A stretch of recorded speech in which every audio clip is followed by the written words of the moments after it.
students, this is lecture for class 8th exercise 7th A percent and percentage. ठीक है, first question is evaluate. आपको solve करना है 55% of 160 plus 24% of 50 minus 36% of 150. तो पहले हम परसेंटेज रिमूव कर लेते हैं. मैथ में ऑफ का मतलब होता है मल्टीप्लाई. ठीक है, तो हम क्या करते हैं 55% रिमूव करने के लिए डिनोमिनेटर में आ जाता है 100 इंटू 160 प्लस ये मैंने ब्रैकेट्स में लिखा कि भी इसका रिजल्ट यहाँ से रिजल्ट आएगा, इसका रिजल्ट इधर से आएगा एंड माइनस दिस. ठीक है, आप देखो इनकी मल्टीप्लाई कर लीजिए 55 इंटू 160 अपॉन 100 प्लस ये 24 into 50 upon 100 minus 36 into 150 upon 100. ठीक है, कटिंग वटिंग करिए, जीरो से जीरो मीन्स न्यूमरेटर और डिनोमिनेटर की कटिंग कर लीजिए. जो रिजल्ट रह गया रिमेनिंग टर्म्स रहेगी वो क्या थी 11 into 8 plus 12 into 1 minus 18 into 3. ठीक है, डू मल्टीप्लाई 88 प्लस 12 माइनस 54. तो प्लस प्लस प्लस इन दोनों को प्लस कर लीजिए, 100 आ गया माइनस 54 प्लस माइनस माइनस करिए और बिगर टर्म का साइन लगा दीजिए. तो यहाँ से आपने देखा कि जब भी परसेंटेज का साइन है उसको पहले रिमूव करके अपॉन 100 कर लो और ऑफ का मतलब होता है मल्टीप्लाई. ठीक है, तो सॉल्व कर लीजिए सेपरेटली. सिमिलरली इसका सेकेंड पार्ट है. Second part is 9.3% of 500 minus this. ठीक है, तो पहले इसको ब्रैकेट में लिखते हैं, इसको भी और इसको भी. तो अब परसेंटेज का मतलब होता है अपॉन 100, तो हमने अपॉन 100 कर लिया. ऑफ का मतलब होता है मल्टीप्लाई, तो ये सारी ब्रैकेट में हमने ये रिजल्ट लगा दिया. ठीक है, अब हम डेसिमल रिमूव करने जा रहे हैं. 9.3 के बीच में डेसिमल है तो डेसिमल रिमूव किया तो डिनोमिनेटर में क्या आ गया 10, बिकॉज डेसिमल के बाद एक डिजिट था तो एक जीरो आ गई. तो 4.8 का डेसिमल हटाया तो कितनी जीरो आ गई 10. तो 2.5 में डेसिमल हटाया इंटू 10 अपॉन 10 आ गया. ठीक है, तो इनको सॉल्व कर लीजिए. मीन्स कटिंग वटिंग करके आपके पास आ गया 93/2 माइनस 12 माइनस 6. तो ये मैंने इसको डेसिमल में बना लिया 46.5 minus 12 minus 6. Minus minus plus इन दोनों को प्लस कर दिया और बिगर टर्म का साइन लगा दिया. तो क्या आ गया ये 28.5 प्लस माइनस माइनस कर दिया और बिगर टर्म का साइन लगा दिया. ठीक है, अब इसका सेकंड क्वेश्चन देखो. A number is increased from this to this. पहले नंबर 125 था और ये इंक्रीज होके इतना बन गया. Find the percentage increase. भी कितना इंक्रीज हुआ वो पता करिए. ठीक है, तो हम लिख लेते हैं ओरिजिनल वैल्यू पहले कितनी थी 125, फिर न्यू वैल्यू इंक्रीज होके वो क्या बन गया 150. ठीक है, तो इंक्रीज इन वैल्यू कितना इंक्रीज हुआ 150 में से 125 माइनस कर दिया तो 25 आ गया. इतना नंबर इंक्रीज हो गया. फिर परसेंटेज ऑफ इंक्रीज निकालना ना, तो परसेंटेज ऑफ इंक्रीज क्या हो गया इंक्रीज वैल्यू. ठीक है, ये formula upon original value into 100. तो इंक्रीज वैल्यू कितनी थी 25, ओरिजिनल वैल्यू कितनी थी 125 इंटू 100 ऊपर. तो कटिंग वटिंग करिए आपका 20% में आ गया, बिकॉज फाइंड परसेंट इंक्रीज निकालना था तो 20% रिजल्ट आ गया. ठीक है, अगर यहाँ पे था decrease from this to this तो गिवन नंबर में से बड़े नंबर में से छोटा नंबर हम माइनस कर देते हैं. फिर वही formula percentage in decrease in value upon original value into 100. ये नेक्स्ट सम में यही चल रहा है. तो ओरिजिनल नंबर ये था, न्यू वैल्यू ये थी. ठीक है, तो इसमें क्या हुआ डिक्रीज इन वैल्यू दिया हुआ है. हाँ जी, तो decrease in value original value जिस गिवन 125 एंड न्यू वैल्यू कितनी होगी कहता है इतने से डिक्रीज होगी 100 से. 125 थी फिर डिक्रीज होके 100 बन गई. Find the percentage decrease. तो वही फॉर्मूला लगना है लेकिन इसमें डिक्रीज इन नंबर वैल्यू निकालेंगे पहले. ओरिजिनल वैल्यू कितनी थी 125, न्यू वैल्यू कितनी आ गई 100 डिक्रीज होके. तो डिक्रीज इन वैल्यू कितना हुआ 125 माइनस 125 नंबर से डिक्रीज हुई ना. तो फिर निकालना गया परसेंटेज डिक्रीज. वो क्या होता है decrease in value upon original value into 100. तो डिक्रीज इन वैल्यू कितना था 25 अपॉन ओरिजिनल वैल्यू कितनी थी 100 सॉरी 125. ओरिजिनल 125 थी इंटू 100. इसकी कटिंग किया तो 5 पे टेबल पे पहले कट के 5 5 25 और ये 2 और 25 आ गया.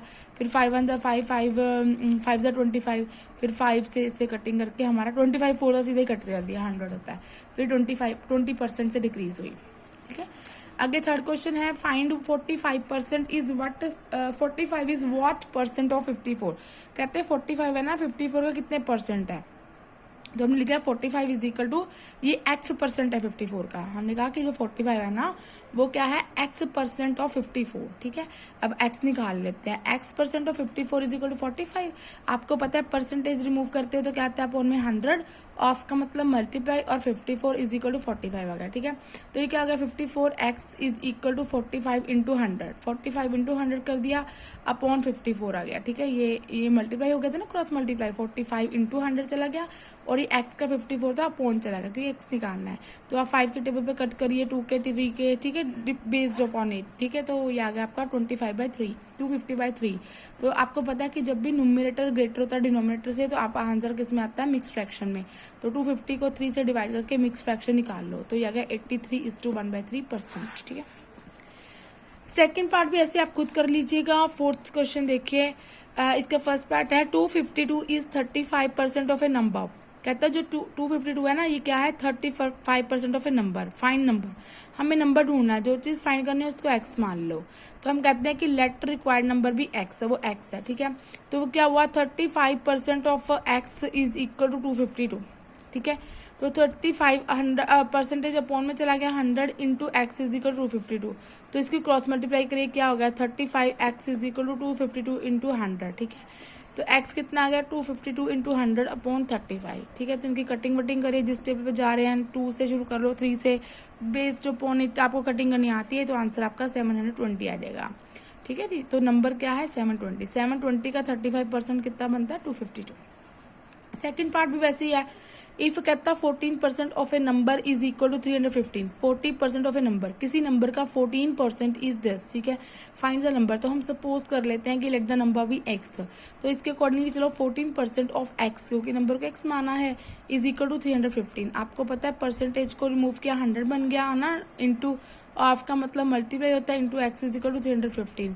तो ये क्या हो गया कि क्रॉस मल्टीप्लाई कर लेना, तो x किसके बराबर आ जाएगा, x is equal to 315 into 100, ठीक है। And x will comes out to 315 into 100 upon 14। तो टेबल पे कट कर लेना, 2 के टेबल से स्टार्ट कर लेना, और आपका उत्तर आंसर आ जाएगा, नंबर आ जाएगा x, ठीक है। क्वेश्चन नंबर 5 देखिए, find percentage change when a number is change from this to this. वही जो हम पीछे करके है, परसेंटेज चेंज। अब नंबर चेंज, पहले नंबर 80 था तो 100 हो गया। अब इसका मतलब ओरिजिनल नंबर कितना था, 100। न्यू नंबर कितना आ गया, ओरिजिनल नंबर कितना था, 80, और न्यू नंबर कितना आ गया, 100। चेंज इन नंबर कितना आ गया, 100 माइनस 80 मैंने 20, चेंज इन नंबर आ गया। तो percentage in change in number is equal to वही formula, change in number upon original number into 100। तो चेंज इन नंबर कितना है, 20 अपॉन 80 इंटू 100। तो कटिंग वटिंग करिए, 25% आ जाएगा, बिकॉज उसने पूछा फाइंड परसेंटेज। तो जहाँ पे परसेंटेज पूछा तो percentage is must, okay. Second third खुद कर लीजिएगा। क्वेश्चन नंबर 6 देखिए, an auctioneer changes charges 8% for selling a house, ठीक है। एक हाउस को सेल किया है तो उसके चार्जेस कितने हो, 8% के चार्जेस ले रहा है। If a house is sold for ₹2,30,500, find the charges of auctioneer, ठीक है।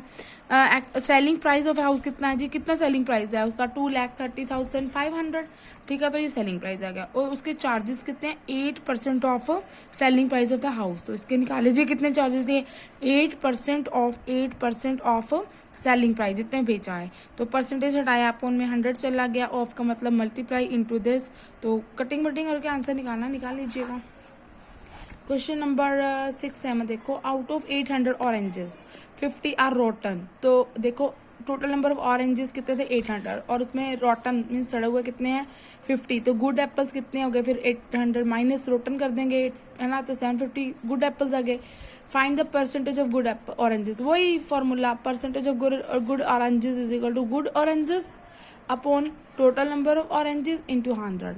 तो ये 750 अपॉन 800 इंटू 100। तो 0 से 0 कटेगी, दोनों 8 की कटिंग करना, आपकी इतनी परसेंट आ गई। जब भी न्यूमरेटर डिनोमिनेटर से बड़ा होता है ना, तो answer is in mix fraction, ठीक है।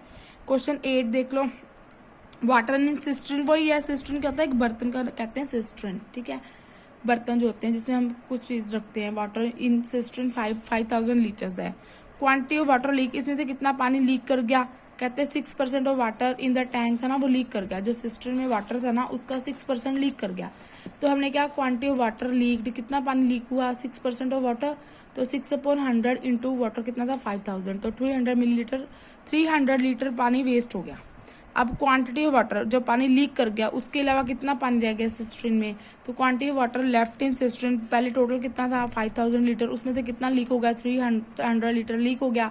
तो कितना पानी वापस रह गया सिस्टर्न में, 4700 लीटर्स पानी is left in the cistern, okay. ठीक है जी। क्वेश्चन नंबर 9 भी खुद कर लीजिए, इट इज इजी। ठीक है, टोटल सैलरी मैन की 100 थी, एक्स थी, तो उसका एक्सपेंडिचर कितना था खर्चा किया, कहता है 87% ऑफ इट सैलरी उसने अपना खर्चा कर लिया, तो उसका हमने निकाल लिया अभी इतना 87/100 एक्स ये आ गया, उसका खर्चा आ गया। तो अब उसने कितने सेव किए, कहते हैं 325 रुपीज सेव किया। सेव का क्या मतलब, सेव का मतलब जितनी सैलरी थी उसमें उसने खर्चा कर दिया, तो उसके पास सेविंग ही रह गई। तो सेविंग्स किसके बराबर होगी, सैलरी में से एक्सपेंडिचर माइनस कर दिया। तो सैलरी एक्स मानी थी और एक्सपेंडिचर 87x/100 था और सेविंग्स उसकी 325 आई थी, और यहाँ से एक्स कॉमन ले लिया, यहाँ पे कुछ भी नहीं रह गया, इट मीन्स 1 रह गया। 1 को 1 लिखा जा सकता है, इसका एलसीएम लिया 100, इसको सॉल्व करने के बाद एक्स हमारा आ गया 2500, तो उसकी सैलरी कितनी थी 2500 रुपीज़।